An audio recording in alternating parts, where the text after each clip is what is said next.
So what are our expectations from the 2021 budget that's going to be announced soon? So we're going to look at what were the estimates of the previous budget. We are going to look at what are the key themes in this budget, and we are going to look at what are the key sort of expectations from this particular budget. All of these are going to be a part of our discussion as we go along, right? So let's first sort of understand where we are, and what is the broad idea. Almost all budgets are a viewpoint between growth and fiscal prudence. You have to choose them, or you have to have a trade-off between them. And we are facing a slowdown. We were facing a slowdown even before coronavirus hit us.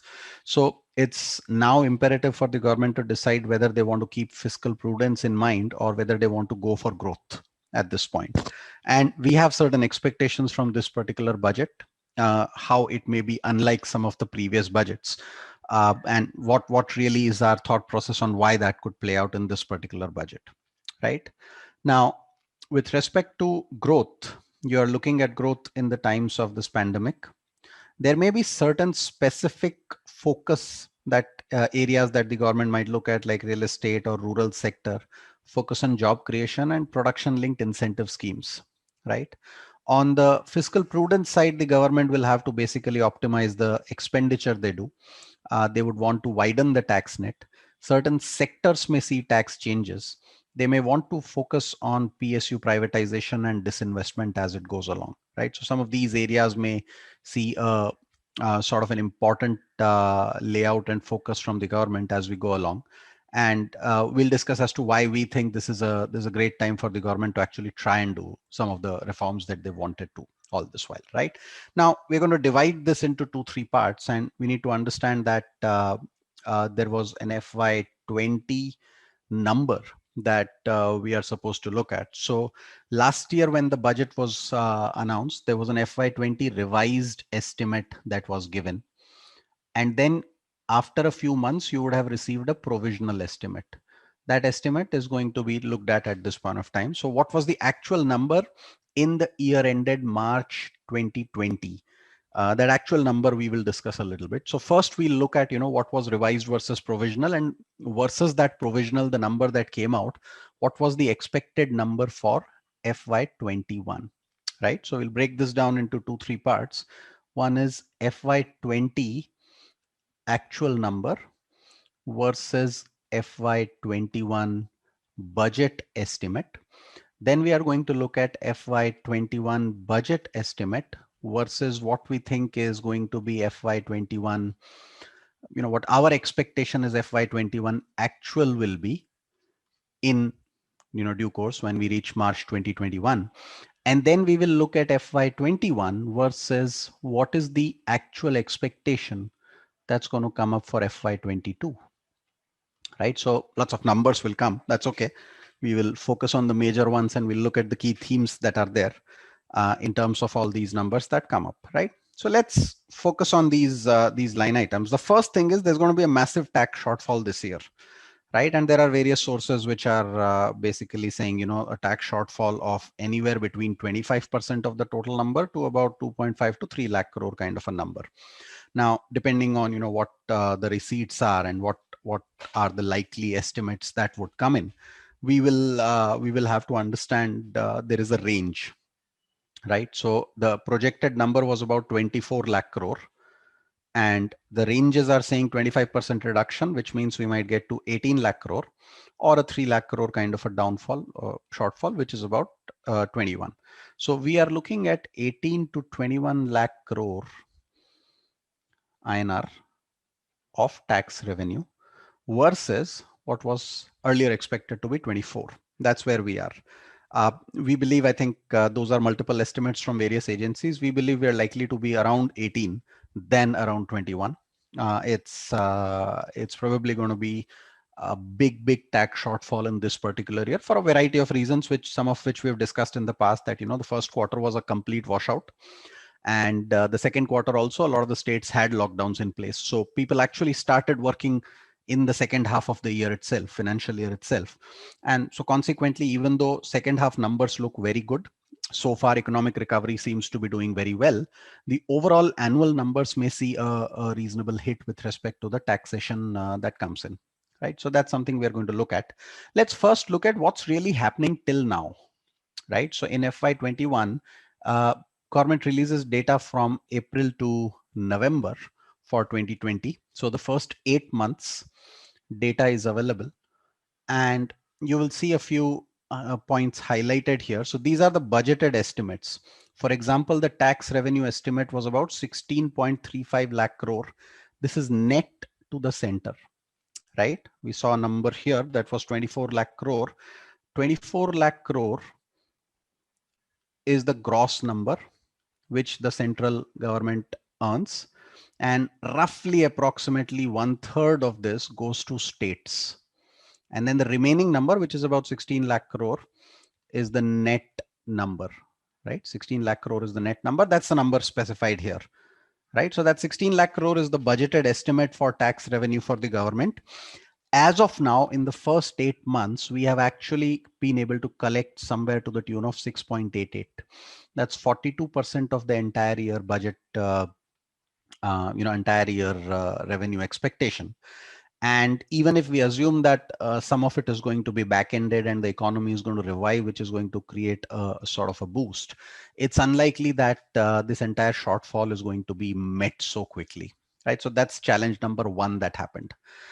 Challenge number two was non-tax revenue, which comes in the form of dividends, etc., suffered the same fate purely because companies were not really operational in the first half, and so consequently dividends took a hit. You will also see that other receipts here, which is the disinvestment number that comes out, was expected to be about 2 lakh crore because LIC IPO was expected to happen here. That hasn't happened, unlikely to happen in this fiscal year. So that number is like a woeful 6,000 crore as of now. So that's like 2.9% or 3% of the actual budgeted estimate at this point. So there's a huge shortfall there as well. On the expenses side, you're seeing basically the key expenditures, which are revenue expenditure and capital expenditure. Just a quick definition around these two. Capital expenditure is typically anything that adds an asset to the government. So this would be all the outlays under infra, etc., would basically come here. Everything else is, revenue expenditure. So revenue expenditure is expected to be 26 lakh crore in the year, and the government has kind of ended up spending 16 lakh crore already, right? So that's on track more or less. Last year also, if you see as a percentage to the budget estimate, 65% was spent here, right? Now, usually, if you see your income for the government is sort of back-ended, it comes more towards March, whereas the expenses for the government typically are front-loaded, right? The expenses go through in the initial part of the year as well as through the year, right? So what that does, of course, is that your deficit numbers, which is expenses minus income, go and jump significantly. So the deficit is already, if you look at the fiscal deficit number here, expected to be about 7.9 lakh crore, already 10.75 lakh crore. And that's at 135% of the budgeted fiscal deficit number at this point of time. This is likely to be bad this year. And that's like a given that everybody knows that that's going to happen, given what situation we are in. So that's something that is going to be important and relevant for the perspective of this data point, right? Now let's go back a year and look at what happened with FY20. And this is 1 year back, remember, March 2020 is what we are looking at, right? And the last budget came in on 1st February 2020. So obviously till then we did not have the final data. The final data came in somewhere around May, June. So that data is available here. And then we will look at FY21 budgeted estimates again, which were given on 1st of Feb 2020. So a lot has changed since then. So it's unlikely that we are going to see these numbers meeting anyways. But let's look at some of the key shortfall points. If you look at the revised estimate last year, 15 lakh crore was expected. And in the 2 months that followed, that itself fell short by about 1.5 lakh crore. So your actual tax revenue to the center was 13.5 lakh crore. The estimate itself assumes a 21% growth Forget about what happened in coronavirus after that. But even if there was no coronavirus, this was a steep expectation that was built in, right? Then you see disinvestment fell short. Uh, Expenditures were more or less in line with what was expected. So what really happened was we ended the year with a fiscal deficit of 4.6% to the GDP. Our GDP was approximately 2 lakh crore, and give or take a few here or there. And that has resulted in basically a fiscal deficit number that has spiked significantly with respect to this data.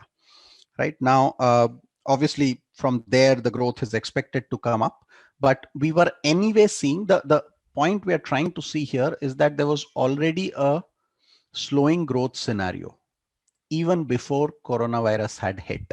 There were some structural issues that were going on in the economy. GDP growth was slowing down, and that resulted in this data. Now, in the budget estimates, the government had actually assumed a 10% nominal GDP growth rate. That was not going to happen. So what has happened post that? Now let's turn our attention to budget of 2021 versus what is the expectation, right? So now the provisional numbers are available here once again, and we look at the data point here. In the provisional numbers, nominal GDP was expected to, there's a minor dip there in terms of what was earlier expected in FY20. If you look at FY21 budgeted estimates, there was an assumption of approximately a 10% growth. Now your nominal GDP is going to shrink by about close to 5 to 6%. Right? Real GDP is expected to kind of go down by about 8% or so. And those are the estimates. I mean, the government might assume the estimate is going to be probably around -4%, but these are possible values that we expect to happen, right? So our GDP is probably going to go down by about 6 odd percent to 1.9 crore, $2.6 trillion basically. For all the values from INR crore to USD billion, we have assumed a rate of INR 73 equal to 1 USD, just for simplicity purpose. Even across years, we have assumed this data, right? So this is 2021 year ending March 21. This is what are the budget estimates, and this is what we believe is going to be the potential possible values. And this is with comparison to the year before this, right? So previous year, tax collections were around 13 lakh crore, 13.5 lakh crore net to the center. We expect this year the number is going to be about 12 lakh crore. And even this, in our opinion, at this point of time is a steep task. Because right now, if you recall a couple of slides back, right now we are sitting at about 7 lakh crore, right? 7 lakh crore is where we are sitting at. And we had 4 months left for that 7 to become 12, hoping that the recovery is going to be towards the second part of the financial year and that recovery is underway. We might end up with 12 lakh crore there. That would obviously help in a little bit of a boost in this scenario here of the dividends and non-tax income as well coming in. The disinvestment stuff, which at this point of time till November was 6,000 crore, has picked up since then. There have been a few small stake sales that have happened. We expect this might reach to 60,000 crore. Now, if you add these line items, basically, if I was to just, let's say, let's clean all this, 1 and 2. So this is 1 plus 2 here. That's equal to 3. And then you can add 4 and 5. So 3 plus 4 plus 5 is your total receipt that is coming in, right? Now, your expenditure is expected to be slightly higher because the government is likely to kind of focus on that. Uh, Revenue expenditure, for example, includes schemes like MNREGA, etc.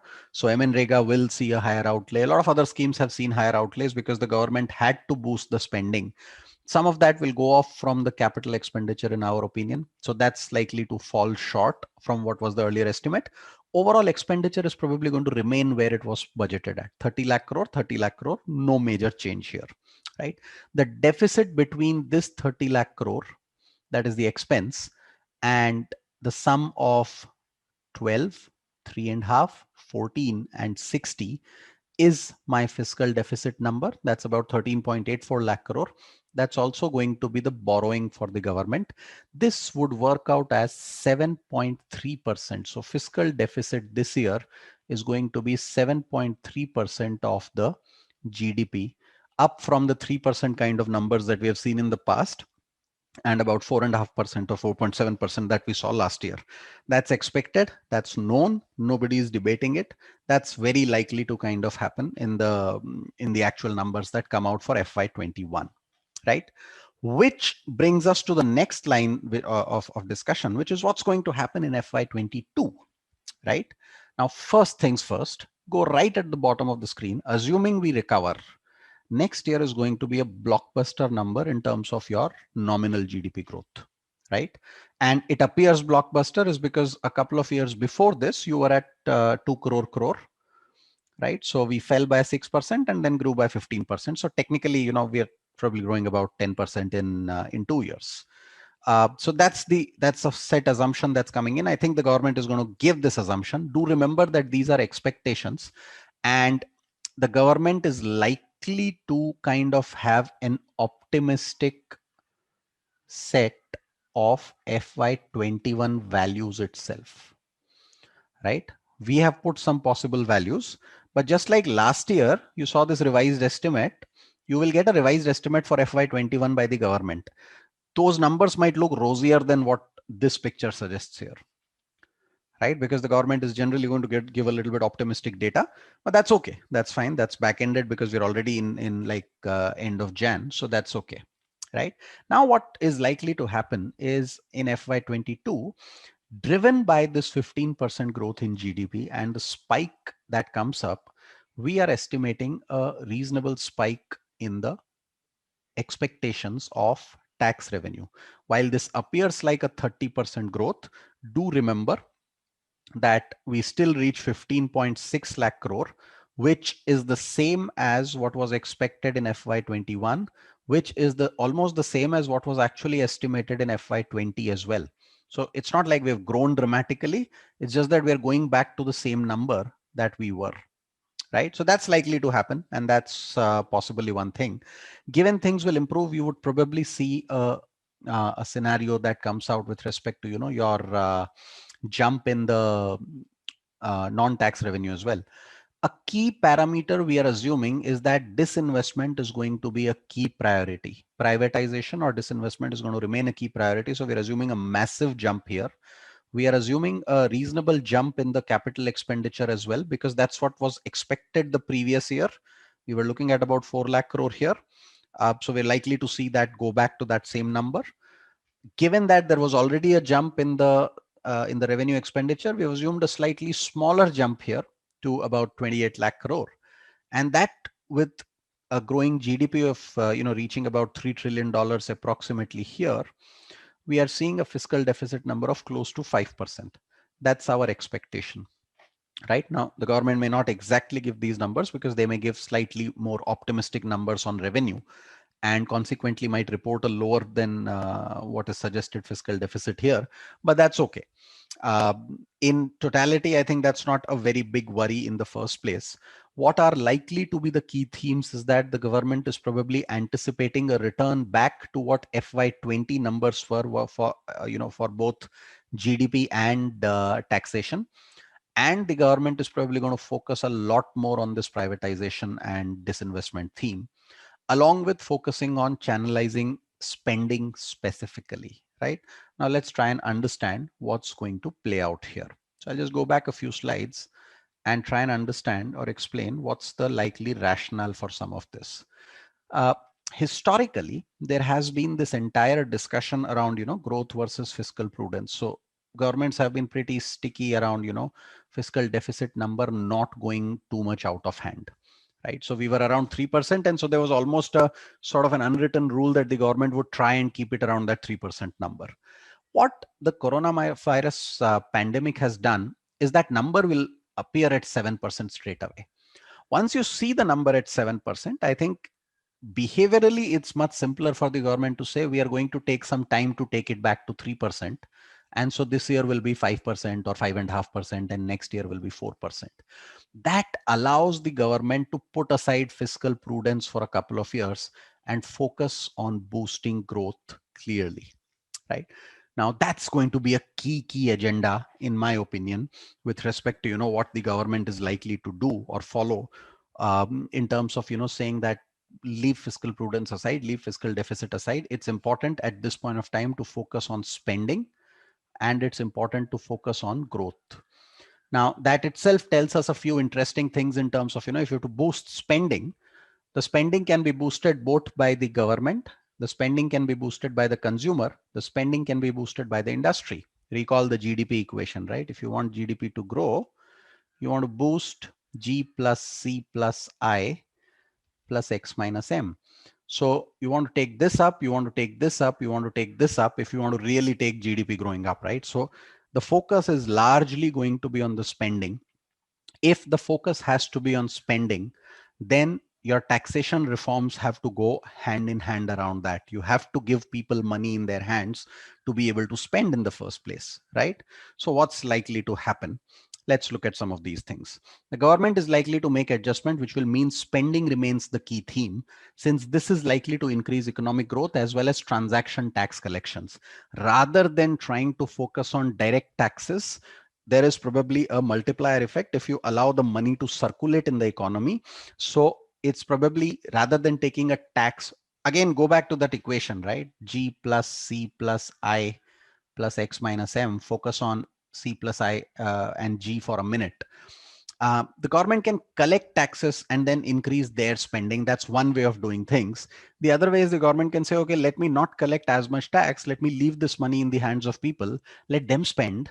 When they spend, it just circulates in the economy. And that is probably a more efficient demand creation tool than the government taking the money and then, spending it. So it's likely that the government is going to focus more on saying, let the transactions rule. So let's focus on indirect tax collections rather than focusing on direct tax collections. I don't think they will touch income tax rates too much on the upside. Maybe there could be some extra taxation for the super rich.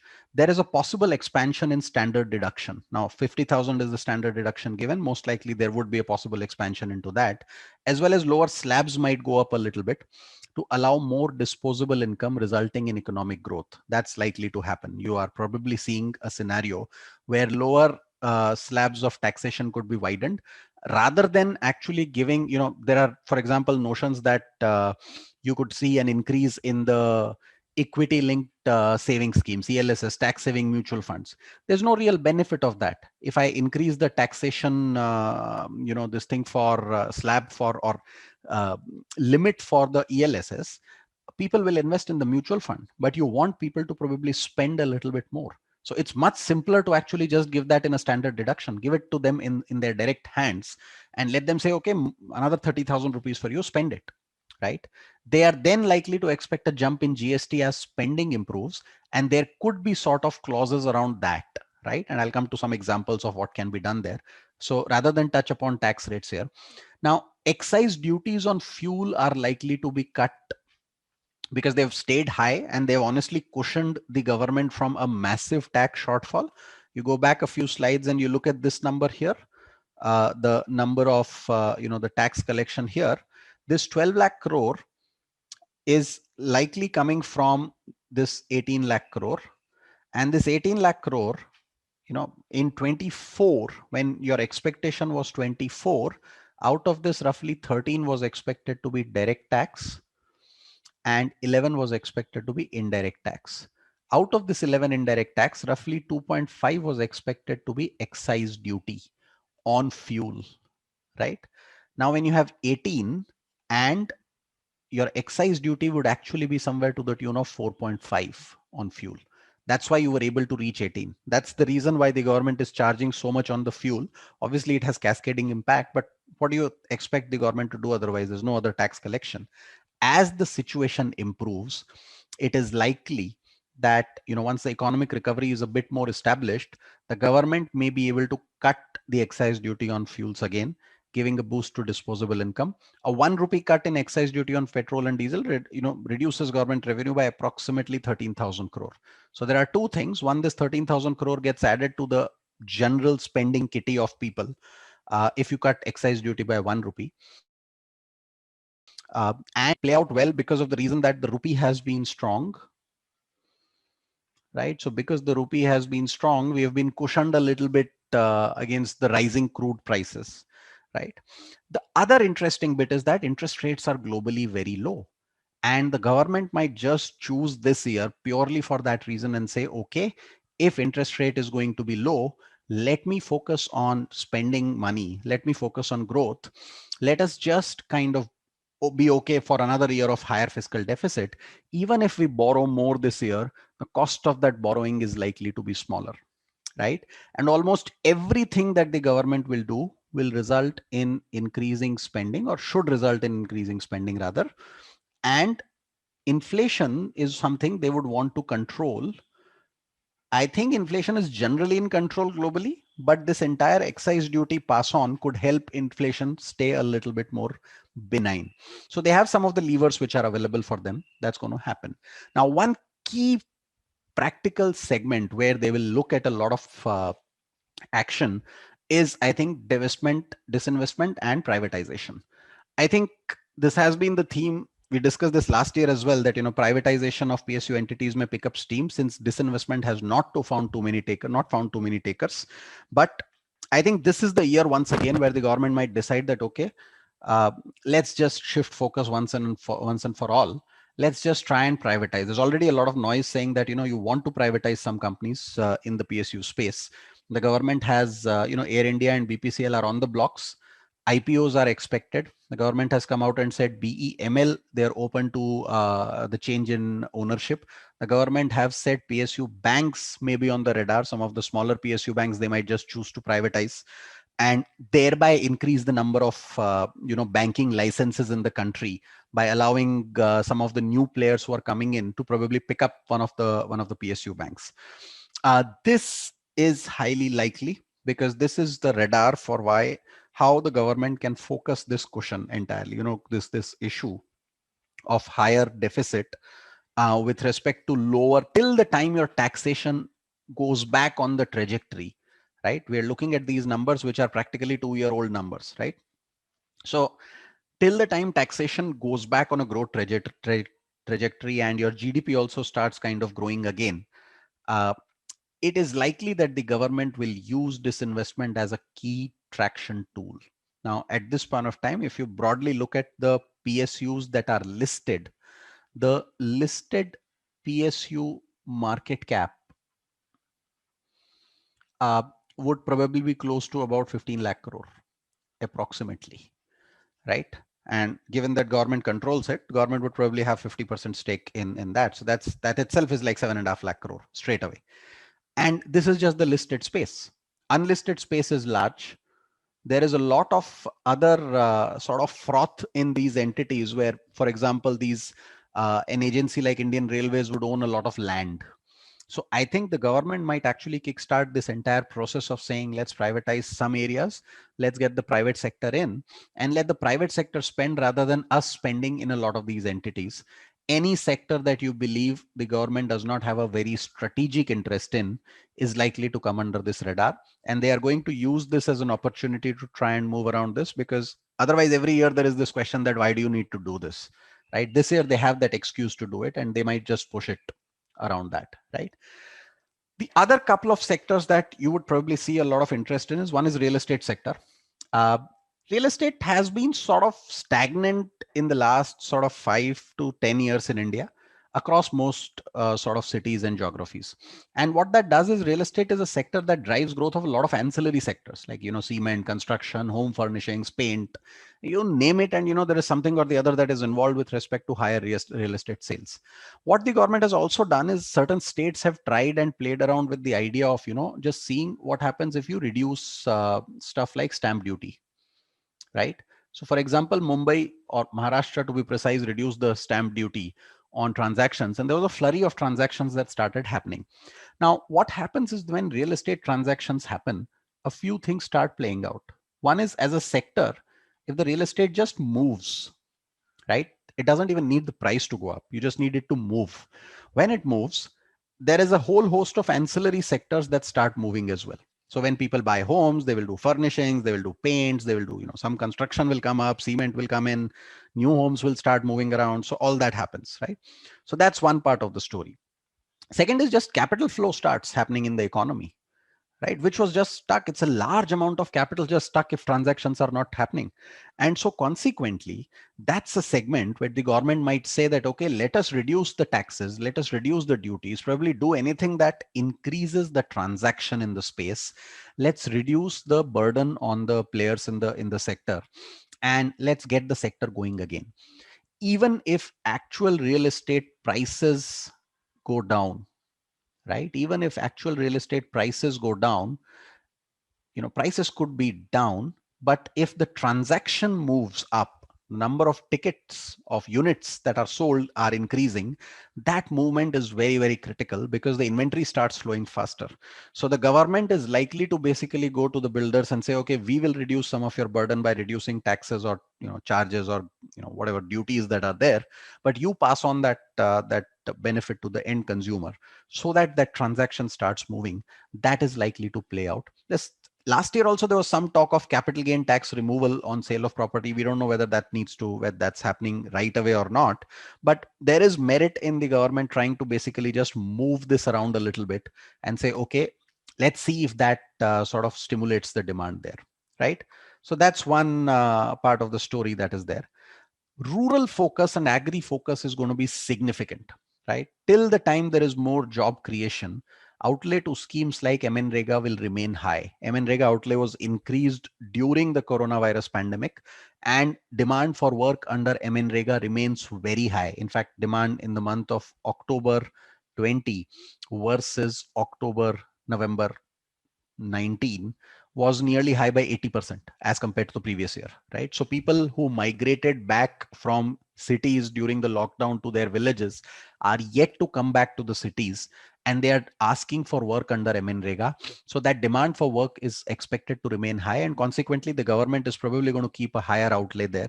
More spending and focus on rural sector schemes is likely to keep rural spending high. People earn, people will spend. Good monsoons and already a better acreage data that has come up may boost farmer income this year. This is already visible in tractor sales numbers, right? This is already visible in a lot of the sort of pesticide company numbers. If you see them, companies have started doing reasonably good sales, and that's like visible at this point. They're likely to ensure that rural incomes thrive, and this could in turn result in a high demand on the rural segment. A lot of the sectors in the agricultural segment, like fertilizers, exports, logistics, seeds, cold storage, cold chain, all of that is likely to see some sort of a reform or outlay, right? That's the expectation. The rural focus is going to be key to our recovery because a lot of our demand basically gets boosted by rural outlay and rural incomes of the that gets spent. And I think a lot of the sectors depend on this entire agri focus. That's going to remain one of the keys. It's also a longer term theme in general because roughly 15 to 17% of our GDP comes from agri, but nearly 50% of our workforce works in agri. That's sort of a clearly inefficient allocation of your workforce. So either you get the workforce going down or you increase the production. One of these two things has to happen in the larger context of things, right? Obviously, uh, in the immediate aftermath of something like coronavirus, you're going to see a solid healthcare segment requirement. That's boosted the importance of that like never before. It's likely to use this trigger to boost healthcare infra, and there could be massive investment outlays here. Hospitals, medical equipment, medical insurance could be sectors that get a massive boost. Tax ops are likely for new hospitals. So if you put up a new hospital, it's likely to kind of give you a tax break. And India needs to spend more as a percentage of GDP for healthcare. And this could be the year where we decide to basically move towards that segment very quickly. So public health infrastructure is going to probably do well. We are going to boost our spending in those segments, and that's likely to play out as well in the contour of healthcare. There is already a production thrust that is available. So the Union Cabinet had approved a production linked linked incentive scheme for 10 sectors. The first outlay actually came in way back, where they said mobile manufacturing and electronic components, they had put around 40,000 crore. And then, some pharma and some medical devices, they had put in about 50,000 crore. Initial outlay was done. After that, somewhere in the month of, I think, May, June, July, they came up with another outlay of 1.5 lakh crore and said we are going to give more production linked incentives. So this is roughly about 4 to 6% of revenue based on certain production targets achieved, if you're able to export and so on and so forth. Here, one of the biggest segment outlay was in auto. And we were looking at, so think of all these where the government would ideally try to do import substitution, right? Or would basically like to kind of create an export sort of pipeline, increase the exports. So any sector that is in this bracket, this is likely to remain a key thrust for multiple years. And I think that's likely to be the focus again, that there may be more outlays coming on this line, and there may be more announcements coming on this line, that, we need to create jobs for this sustainable scenario. And given that this is the year that gives them the excuse to go up with divestment, let fiscal deficit go off. All these years, if your fiscal deficit goes out of control, people would typically come back and say, okay, why would you do such sort of imprudence? This year, I don't think anybody would question them. And I think in a country like India, where 1 or 2 years of significant growth trajectory could alter the next decade completely, it's probably not a bad idea to try and say that, okay, let the fiscal deficit go out of hands, even if it does for a year or two. But the more important focus is that let's just focus on increasing the outlay there. So that's something that is extremely critical. So just to summarize, you're going to see more focus on spending rather than fiscal deficit control. So there are going to be themes around spending. It may be a good time for privatization, and the government may move aggressively on that. Extra budgetary resources may also be used. So some of this may be outside the government balance sheet, like, NHAI may be asked to do something, or railways might be asked to do something. So this may be beyond the government balance sheet in terms of spending. Low interest rates may mean that the government may not to worry too much about the borrowing costs. Some rationalization of tax rates possible. So excise duty may be reduced, as well as standard deduction and lower income slabs may be increased. No changes likely in corporate tax, at least that's not expected, because they just changed it a year and a half back. Production link incentive schemes may get expanded. Real estate sector may see some support. Rural schemes plus agri sector should get a higher outlay. That, in a nutshell, is the entire thing. One more quick point that I would want to outlay here and say here is that if you can actually just sell more here, right? If you're able to get, let's say, something worth 1 lakh crore sold, that increases your capital expenditure outlay by 25%. 4 lakh crore can become 5 lakh crore, right? So if the government just decides that they're going to kind of do away with some of the entities and privatize, it may not be a bad idea to boost this significantly and boost this significantly, right? On one side, sell whatever unnecessary stake you hold in various entities, so that private sector investment comes in that sense. It's also usually good, right, that you have a ready sort of capacity that can be put in, rather than asking someone to build something from scratch. That's possibly going to be a good route to be used. And whatever you get out of it, a good mechanism would be to just spend a large chunk of that into capital expenditure. So infra gets a massive boost at the as and sourced by your disinvestment and privatization proceeds. So that's basically the key contour of what we are expecting to happen. That is broadly it in this particular session from us.